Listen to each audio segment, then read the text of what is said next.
Ju nuk mund të mbani mosfalje në zemër dhe të shihni gjërat që dëshironi të ndodhin në jetën tuaj.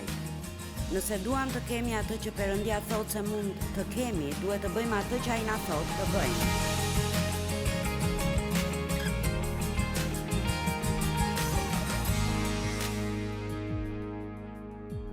Sot dua t'ju flas për prodhimin e fryteve të mirë në kohë të vështira. S'është e vështirë të jemi të sjellshëm kur çdo gjë shkon mirë për ne. Kur ndihemi mirë, kur nuk kemi probleme, kur kemi fituar një rritje page, kur duhet të shkojmë për të bërë pazar apo kur do të shkojmë me pushime. S'është e vështirë të jemi të mirë me njerëzit në kohë të tilla, por bëhet shumë e vështirë kur gjërat në jetën tonë duket sikur shkojnë keq dhe po shkojnë në drejtimin e gabuar për disa kohë. Po. Amen. Dhe unë besoj se është një nga gjërat që fryma e shenjtë dëshiron të punojë me ne. Dhe kjo kërkon kohë. Dyshoj se mund të ketë ndonjë këtu përfshi dhe veten time që e bën përsosmërisht këtë, ndoshta vetëm buri im e bën. Nuk kam parë kur një qenie njerëzore që është aq i qëndrueshëm sa ai burr. Ati si intereson ç'mendojnë të tjerët, nuk shqetësohet se çfarë mendojnë për të, është i qëndrueshëm. Pavarësisht se çfarë po ndodh, ai është i njëjtë, kurse unë jam e dini, po them nëse gjërat janë mirë, po lavdi Zotit, pastaj të krishterë të lëkundur, mirë kur e thanat janë të mira dhe keq kur janë të këqija. Dhe po ju them diçka, është raskapitse. Apo nuk është, është absolutisht raskapitse, sepse jemi pothuajse si marioneta dhe Satani ka spangot dhe kështu për të na hedhur në tualet për gjithë ditën mjafton që ai të sajoj diçka që nuk na pëlqen dhe po, ne shkojmë poshtë me rrethanat. Dhe duhet të arrini në pikën ku nuk doni të jetoni më ashtu, dhe ju nuk do të jetoni më ashtu, dhe duhet të arrini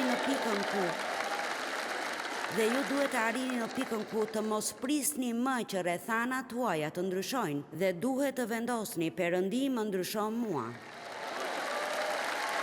Kjo duhet të ndryshojë dhe jo rrethanat tuaja. Jezusi tha, në botë do të keni mundime. Por gëzohuni. Unë e kam poshtur botën. Amen. Tek Gjoni 14:27 thot, unë po ju jap paqen time.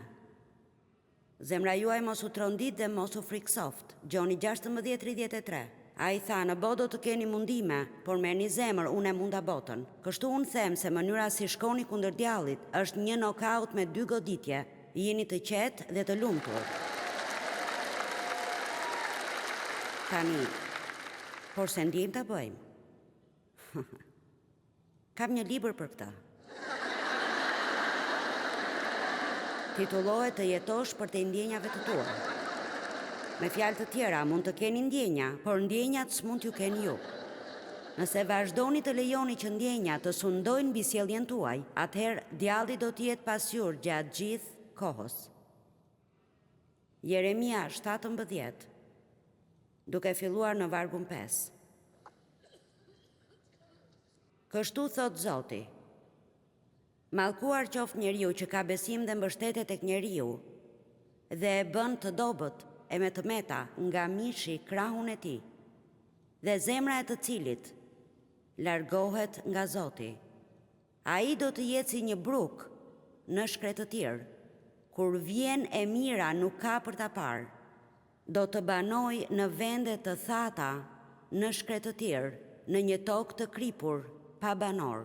Kështu, më duket sikur ata që e vën besimin tek njerëzit, tek bota, edhe sot thonë,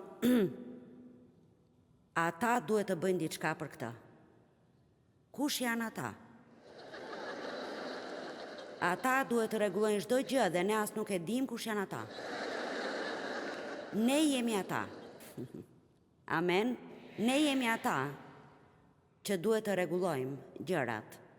Ne I mbajmë syt pak si tepër tek qeveria, varemi shumë prej saj, që ajo të siguroj për ne. E dini, ne duhet I mbajmë syt, njerëzit do t'ju shgënjejnë. A mund të thoni amen për këtë?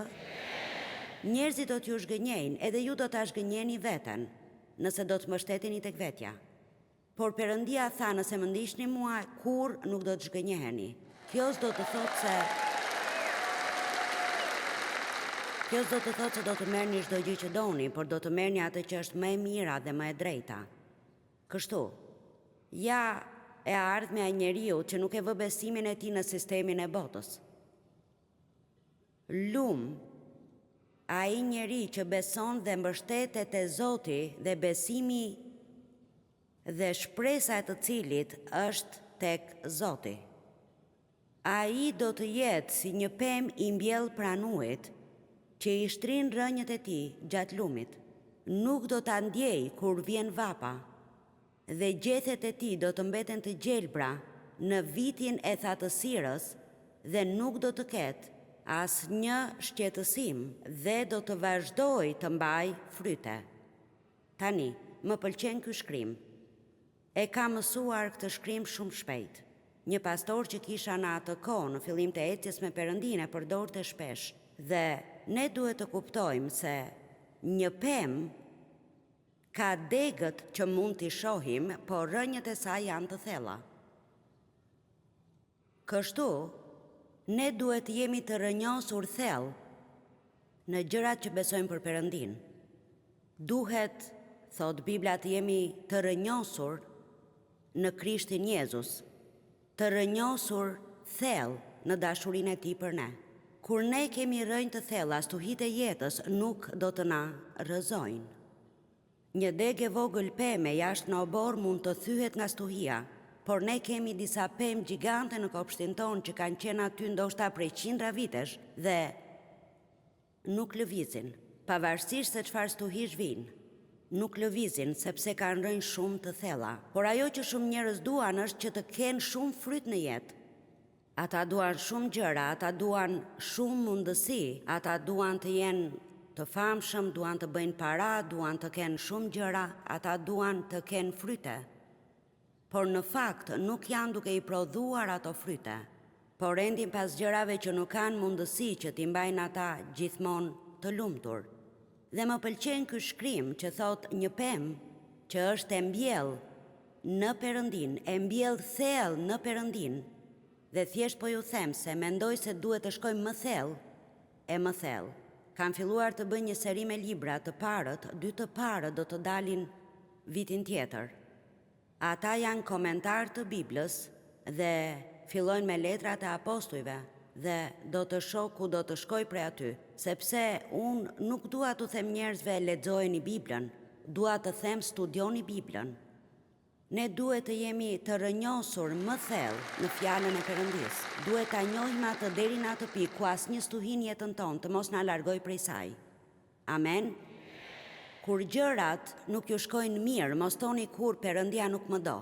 Por hapni gojën dhe I thoni menjëherë djallit, Perëndia më do. Unë do ta kapërcej këtë dhe do ta kapërcej këtë e do të dal në anën tjetër e kjo do të përfundoj mirë. Të gjithë kemi stuhi në jetë, ne nuk do të kemi një jetë të përsosur e të mos kemi probleme. Ne duam të rritemi deri në pikën ku edhe gjatë kohëve më të këqija në jetën tonë, të jemi aq thellë të mbjellë në Perëndinë, saqë ne përsëri të kemi fryte të mirë. Amen. A ka nevojë dikush që ta dëgjoj këtë? Psalmi 1:3. I bekuar, I begat dhe me favor nga Perëndia është njeriu që nuk ecën sipas këshillës të pabezëve dhe nuk ndjek shembullin e tyre, që nuk ndalet në rrugën e mëkatarëve dhe nuk ulet të pushojë bashkë me tallësit. Do ta kaloj shpejt këtë. Është e rëndësishme se me kë e kaloni kohën. Kjo është saktësisht ajo që thuhet. Njeriu që ulet në mes të mëkatarëve dhe merr këshilla prej tyre. do të përfundoj në telashe, sepse ne bëhemi ashtu si ata që kemi përreth nëse rrim shumë kohë me ta. Amen? Po të dëgjoni mësimet e mia çdo ditë, do të filloni të flisni si unë, t'i thoni gjërat siç i them unë.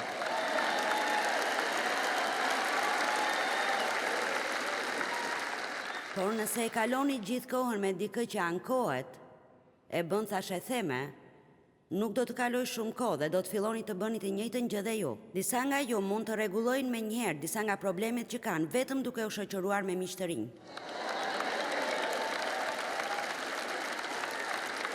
Amen. Rini me njerëz të perëndishëm,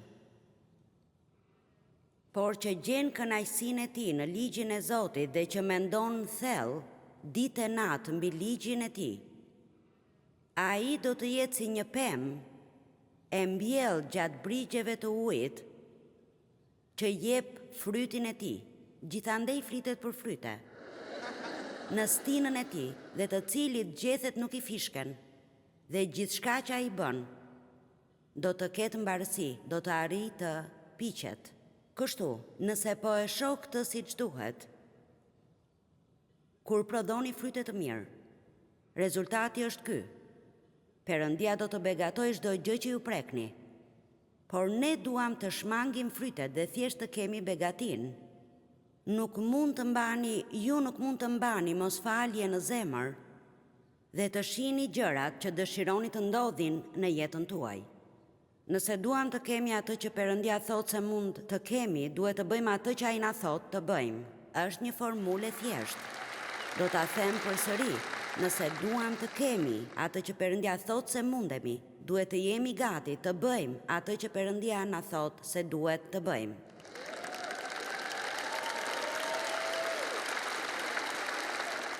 Njëherë unë po ankohesha sepse ndjeva sikur kishte gjëra që Perëndia më kishte thënë të mos i bëja dhe shija të tjerët që i bënin.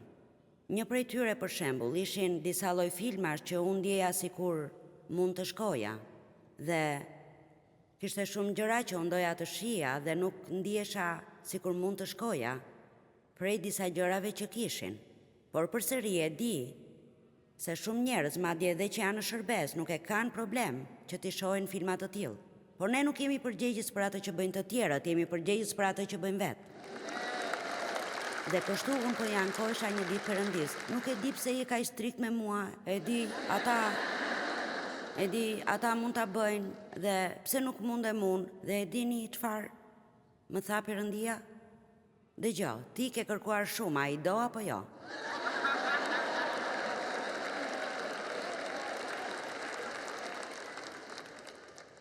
Unë jam ajo që lutem që Perëndia të më lejoj të prek gjithë botën me ungjillin dhe kështu, sa më shumë ne duam të bëjmë për Perëndinë, aq më e ngushtë do të jetë rruga jonë.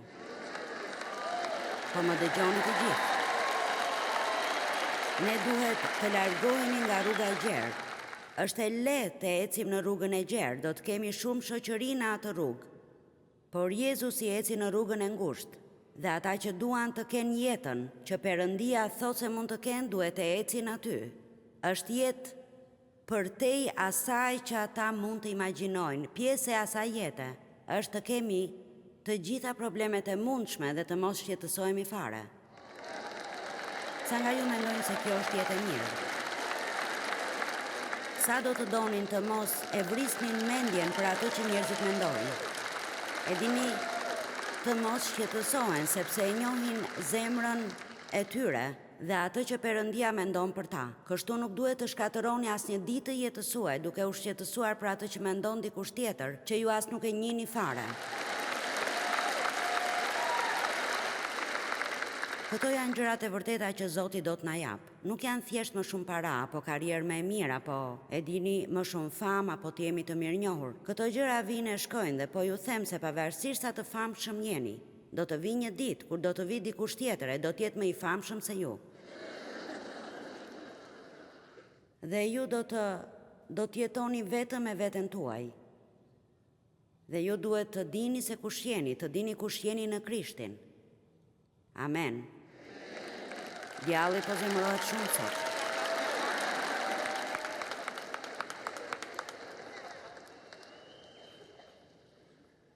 A i do të jetë si pemë e mbjellë pranë ujit, dhe në stinën e thatësirës do të vazhdoj të jap fryte. S'mjafton që thjesht të japim ca fryte kur gjërat na shkojnë mirë. Ndoshta mund të jemi të sinqertë, t'i bëjmë vetes disa pyetje në këtë takim. Sa e vështirë është për ju që të ruani qetësinë edhe kur jeni në presion të madh? Thjesht po ju a bëj këtë pyetje. Gjithsesi. Sa e vështirë është për ju që të jeni të mirë me njerëzit kur duket sikur asgjë e mirë nuk po ju ndodh juve? Ç'nivel të paqes ruani ju gjatë problemeve personale? A jeni në gjendje të ruani gëzimin kur kaloni diçka të vështirë? E dini, dikush më tha një herë, Joyce, nuk mund ta njohësh me të vërtet dikë derisa ta shohësh në të gjitha llojet e situatave. Dhe e dini çfarë, kjo është e vërtet. Kur nuk mund të dini shumë për një person derisa ta shihni se si reagon. Kur gjërat nuk shkojnë mirë për të. Jam shumë mirënjohëse që Perëndia më bashkoi me burrin tim, sepse unë u rrita në një situatë shumë të keqe dhe për mua trazirat ishin normale. Jetoja në mes të trazirave, madje se dija që ekzistonte diçka tjetër. Edhe si kur dikush të më fliste për paqen, s'do ta kuptoja. Duhej dikush që ta shfaqte atë dhe duhet ta shija për një periudhë të gjatë kohe. Dhe vit pas viti, unë shija Davin që vazhdonte të më donte pavarësisht si sillesha. Dhe kjo s'do të thotë se nuk përballej me mua, por më donte. Ai rinte i qetë pavarësisht se çfarë ndodhte dhe më në fund mendova e dua këtë. Dhe dëgjoni, kjo është ajo që Perëndia do të bëjmë sot. Ai do që të gjithë ne të jemi kështu, që kur njerëzit e tjerë të na shohin se ne kemi diçka që ja vlen ta kesh, ata të thonë, unë e dua këtë. Kështu nuk do të na duhet të detyrojmë që gërtisim diçka, sepse ata do të dëshirojnë të dinë nga ne se si mund të jemi ashtu. Çfarë kemi ndryshe nga ata? Po ju them diçka, bota është e uritur. Ata nuk e din për çfarë janë të uritur, ata përpiqen ta mbushin atë uri me gjëra, por janë të uritur, sepse kur nuk kemi Perëndinë në jetën tonë, kur nuk do të jemi të kënaqur, sepse jemi krijuar për të. Ne nuk jemi krijuar për asgjë tjetër dhe pa Perëndinë është e pamundur të jemi gjithmonë të lumtur.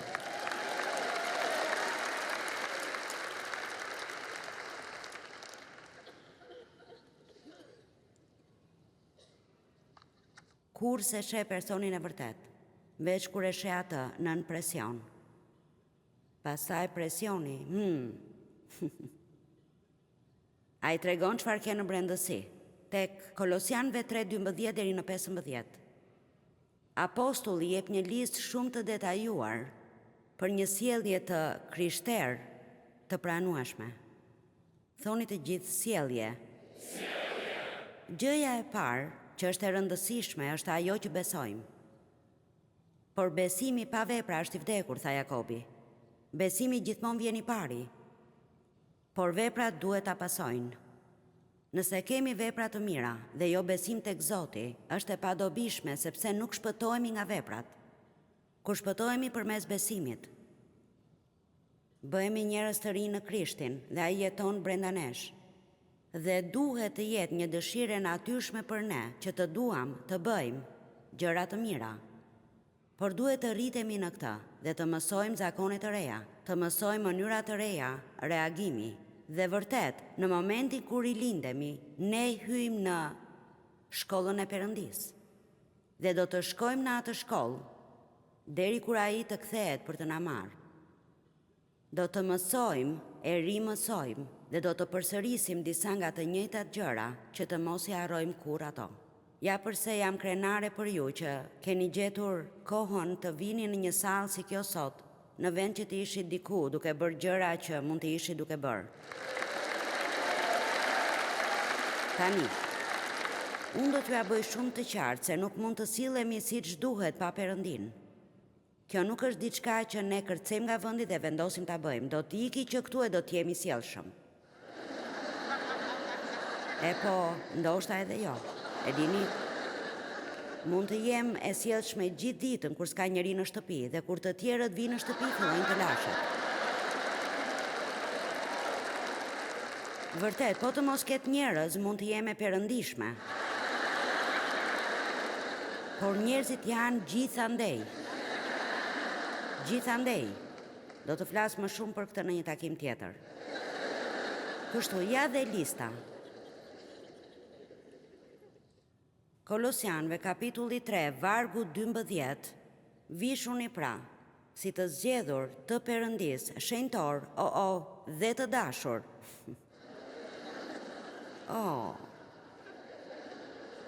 Vishuni pra si të zgjedhur të Perëndis, shenjtor dhe të dashur me dëmshuri të brendshme, mirësi, përullësi, zemërbutësi dhe me durimin që ka fuqinë të durojë çdo gjë, pra çdo gjë të pakëndshme që vjen me qetësi. Nuk ju pëlqeu kjo e fundit. Perëndis dua ta aduroj këtë dhe të kem qëndrim të mirë. Dua që të shpëtoj nga kjo. Tani, nuk e di në e vutre apo jo fjalën vishuni. Vishuni me dëmshuri të brendshme, mirësi, përullësi. Fjala vishuni gjendet në disa vende në Bibël. Dhe për mua, ajo u bë një frazë shumë e rëndësishme, sepse unë mësova prej saj se kjo do të thotë se duhet i bëj gjërat me qëllim. Asnjë nga ju nuk ndej një para dollapit sot e të priste që rrobat të hidheshin vetë nga varset e t'i visheshin në trup. Ju duhet t'i zgjidhnit ato dhe t'i vishnit ato. Dhe disa nga ju veshën diçka nuk dukeshin mirë. Pastaj e hoqën dhe veshën diçka tjetër. Unë vetë kështu e bëra. Perëndia im kisha ngjyrë argjendi tek pantallonat dhe kisha ngjyrë floriri tek bluza, e po, Zoti e di, çdo grua e di që nuk duket mirë. Duhej kombinim. I kisha të gjitha valixhet të mbyllura dhe të kyçura, kështu atëherë nga që kisha vëth floriri dhe pastaj duhet të hapja valixhen, duhet të nxirja disa gjëra, është e habitshme se çfarë mund të bëjmë, që të dalim para njerëzve të themi, shiko si i kombinoj gjërat.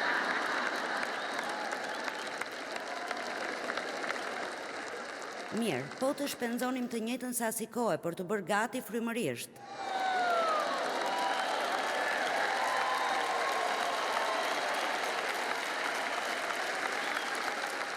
Po si kur të ngriheni në mëngjes e të vishni një qëndrim që nuk ju shkon dhe aq. Po si kur Perëndia të thot, ja, kjo nuk të rridhe aq mirë. Nuk është për ty. Atëherë ndryshoheni, siç do të ndryshoni rrobat, apo më ndiqni të gjithë sot. Ju vishni Krishtin, dhe vishni dashurinë, dhe vishni paqen, dhe vishni drejtësinë. Këto janë gjërat që ju bëni me qëllim, me ndihmën e Perëndis. Mirë, kur jeni pikërisht në mes të diçkaje që është shumë e vështirë, nuk është gjithmonë e lehtë t'i besoni Zotit. Apo të prodhoni fryte të mirë, ndonjëherë ju thjesht doni të tërhiqeni e të fshiheni dhe të ndjeni keqardhje për veten. Por kujtoni, ne nuk i kalojmë sfidat me forcat tona, por duke u mbështetur plotësisht tek fryma e shenjtë. Kjo është ajo që bën ndryshimin dhe është e rëndësishme të vazhdojmë të bëjmë të mirën edhe atëherë kur jemi në mes të gjërave të vështira. Bibla thot tek Psalmi 37: Beso Zotin dhe bëj të mirën. Beso Zotin dhe bëj të mirën. Më pëlqen kjo, është e rëndësishme.